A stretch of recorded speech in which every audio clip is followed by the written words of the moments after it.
Hello Michigan fans, today I have some very shocking news for you, and this news will take you completely by surprise, and you will be very shocked by this whole situation that just happened in Michigan, and today we are going to talk about the very serious penalty that the Sherrone got caught for breaking some rules. So stay tuned so you don't miss any important details, and I wanted to ask you a question: how long have you been a loyal Michigan fan? For over 35 years or less? Leave it in the comments. Before let's get started, if you are interested and always be up to date with exclusive news of the latest news from Michigan, subscribe to the channel. Let's get started. The Michigan Wolverines have chosen to abide by the NCAA's antiquated rules. The university today, April 16th, reached a settlement with the NCAA over COVID-era recruiting infractions, much to the long-term detriment of the Wolverines and coach Sherrone. The infractions were not due to paying players or nefarious activities by NIL, for example. There were no alleged pay-to-play schemes, no recruits showing up at Michigan driving a brand-new sports car. Former coach Jim Harbaugh and his staff were punished for texting a recruit outside of authorized hours and watching practices over Zoom. Despite this, the Michigan Wolverines agreed to comply with the NCAA and placed the team and coach Sherrone on defensive despite the almost trivial nature of recruiting infractions.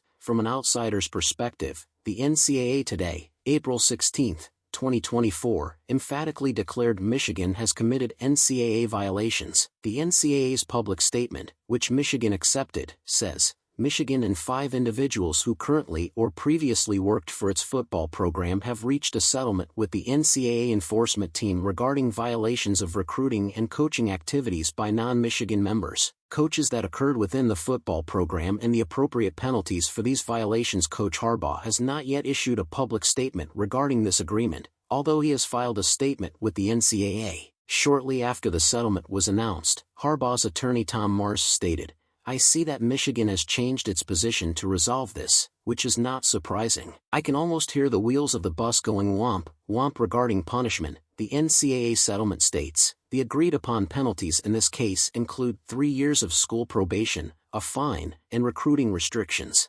Michigan Athletic Director Ward Manuel seemed surprisingly happy to accept the decision. His public statement said, "We are pleased to reach a resolution on this matter so that our student athletes and our football program can move forward. The program may move forward, but they have certainly been held back.